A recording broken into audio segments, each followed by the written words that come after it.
Sejam todos bem-vindos ao canal Ciclo Curioso. Eu sou o professor Jailson Silveira e se você é novo no canal, não se esqueça de se inscrever. Então, bora pro vídeo. Fala pessoal, no vídeo de hoje a gente vai falar sobre tecido nervoso e dentro desse conteúdo nós iremos abordar os seguintes tópicos que são introdução, células, classificação dos neurônios e falaremos ainda sobre as funções do tecido nervoso. O tecido nervoso ele apresenta células especializadas no recebimento, processamento e envio de informações. E ele vai atuar dessa forma na comunicação do meio externo e interno. E essa comunicação ela se dará principalmente por meio dos órgãos dos sentidos, como paladar, tato, visão, audição e olfato.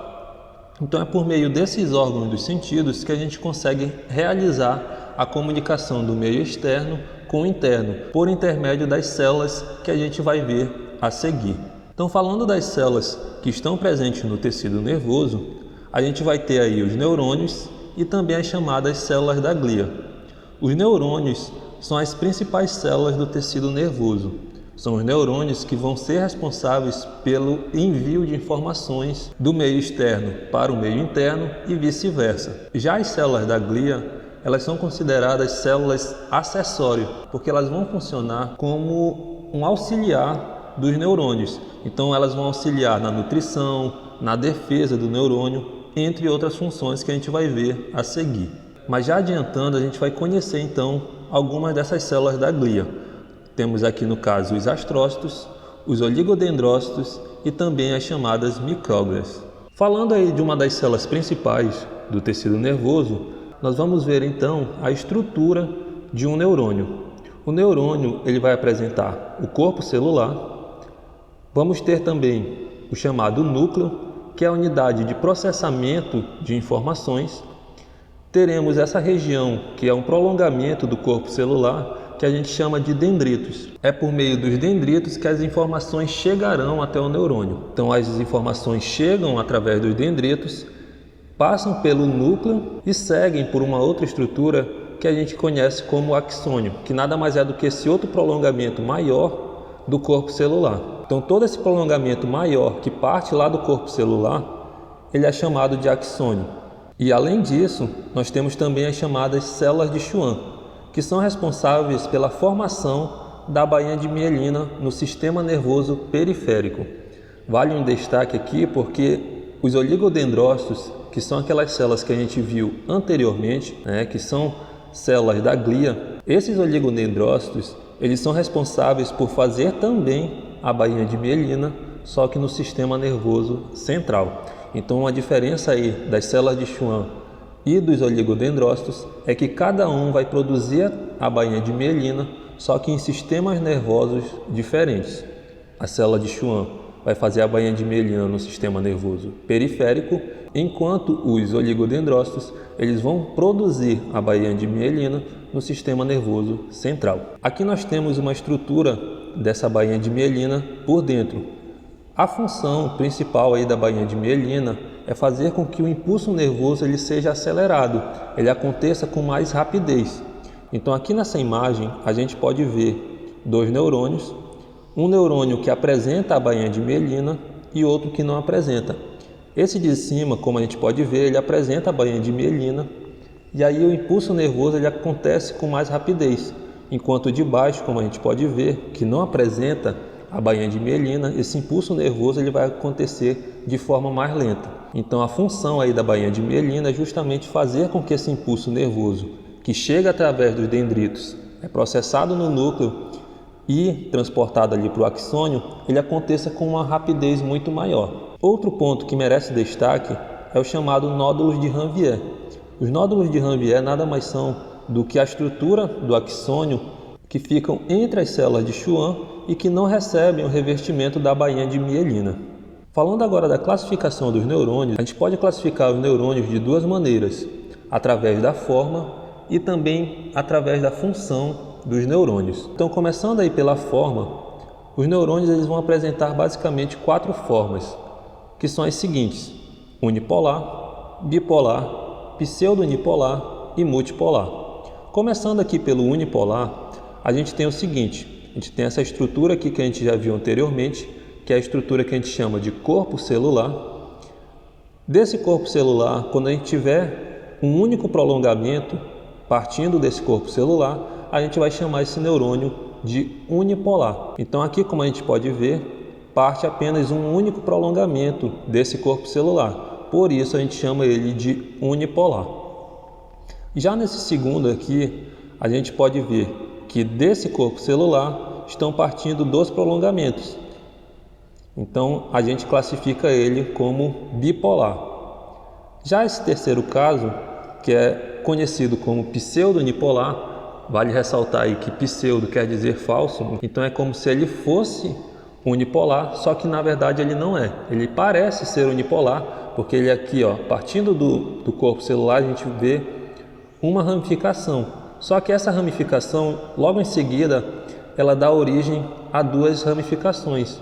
Então, por conta disso, ele parece unipolar, mas não é. E aí, por conta disso, a gente vai classificar ele como pseudo-unipolar. Ele parece unipolar, mas não é. E no último caso, a gente tem aí os classificados como multipolar. E como a gente pode ver aqui, do corpo celular, a gente vai ver diversas ramificações, diversos prolongamentos, e aí por conta disso a gente vai classificar esse tipo de neurônio como neurônio multipolar. Uma outra forma de classificar os neurônios é através da função. Então a gente vai ter aí neurônio motor, neurônio sensorial e também neurônio associativo. Falando aí do neurônio motor, o neurônio motor ele vai estar associado geralmente com um músculo. O neurônio motor ele vai estar associado com esse músculo que é justamente para promover um movimento. Então o neurônio motor ele vai estar diretamente associado com a movimentação, com a contração dos nossos músculos, entre outras partes do nosso corpo. Já o neurônio sensorial ele está relacionado diretamente com os órgãos dos sentidos. Então é a forma como a gente sente o mundo ao nosso redor, através do cheiro, do gosto. Por exemplo, num dia muito quente, se a gente tem essa percepção, é graças aos nossos órgãos dos sentidos, como por exemplo o tato. Então é através do tato, que está cheio de terminações nervosas, cheio de neurônios sensoriais, é que a gente vai ter então essa sensação térmica, de calor, de frio. Assim como a gente pode provar algo doce, salgado, então esses órgãos dos sentidos eles vão trabalhar justamente trazendo essa percepção do mundo externo, de cheiros, de sabores, de sensações, entre outras coisas. Já o neurônio associativo, ele está relacionado com a junção de neurônios. Então ele é um tipo de neurônio que vai conectar outros neurônios, associando neurônios que, por estarem distantes, não conseguiriam se ligar. Ele acaba servindo aí, então como uma ponte, associando outros tipos de neurônios. Falaremos agora sobre a comunicação dos neurônios. Vale destacar, pessoal, que a comunicação dos neurônios ela sempre se dará num único sentido.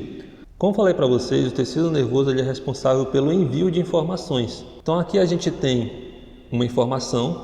Essa informação ela chegará sempre através dos dendritos.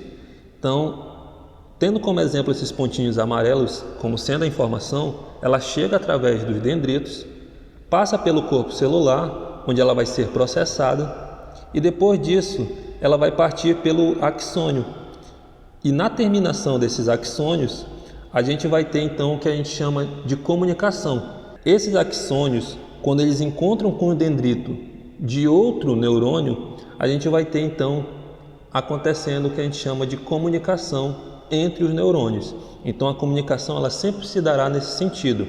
Ela chega através dos dendritos, passa pelo corpo celular, onde essa informação ela vai ser processada, e ela segue por axônio. No final desses axônios a gente vai ter porções que vão realizar a comunicação com outro neurônio. Percebam que o axônio ele vai encontrar com os dendritos de outro neurônio e é através disso que acontece a comunicação. E esse processo está acontecendo simultaneamente com diversos neurônios por todo o nosso corpo, como a gente pode ver aqui nessa imagem. Então esses impulsos nervosos eles acabam sendo enviados para toda a parte do corpo até chegar no local onde vai ser efetuado uma ação.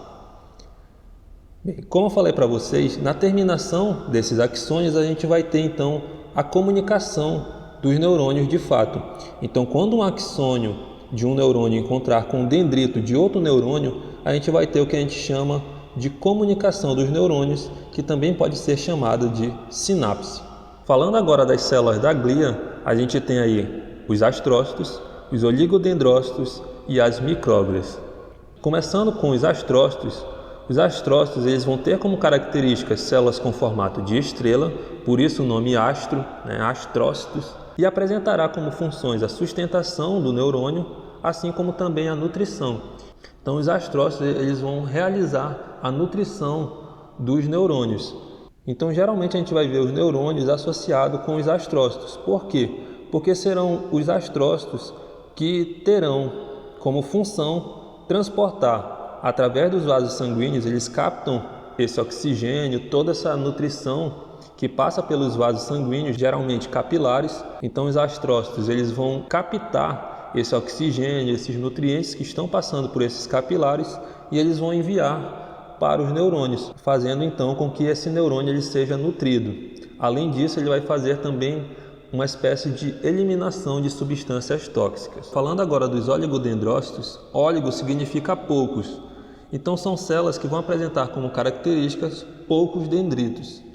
Os oligodendrócitos, eles têm como função a produção da bainha de mielina, só que como eu falei para vocês, vai ser no sistema nervoso central. Já as células de Schwann são aquelas células que vão produzir também a bainha de mielina, só que no sistema nervoso periférico. Então é dessa forma que o oligodendrócito vai produzir a bainha de mielina, que vai envolver o axônio dos neurônios. Outra célula da glia muito importante é a chamada micróglia.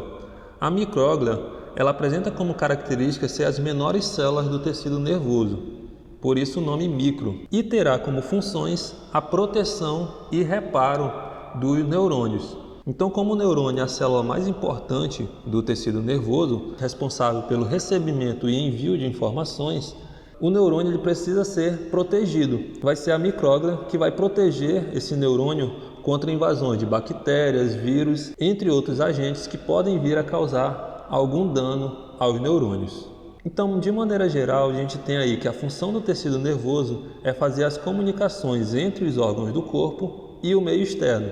Então a gente tem aí a recepção, interpretação e uma resposta a esses estímulos. Então é dessa forma que o nosso corpo ele vai trabalhar, através principalmente dos órgãos dos sentidos, que são repletos de células do tecido nervoso, além também de diversos órgãos internos do nosso corpo, que também vão ter diversas células nervosas que vão auxiliar então nessa comunicação entre o meio externo e interno do nosso corpo, fazendo com que informações elas sejam enviadas, processadas e através disso a gente tem então uma resposta a esse estímulo, realizando então uma ação que ajudará na manutenção do corpo desse indivíduo. E é isso, pessoal. Se vocês gostaram do vídeo, não se esqueçam de se inscrever no canal, curtir e caso tenha ficado alguma dúvida ou você queira deixar alguma sugestão, pode deixar aí seu comentário. Se você acha que tem aquele curioso que vai se interessar pelo assunto, não se esqueça de compartilhar e nos seguir nas redes sociais. Então é isso, pessoal. Um forte abraço e até o nosso próximo vídeo.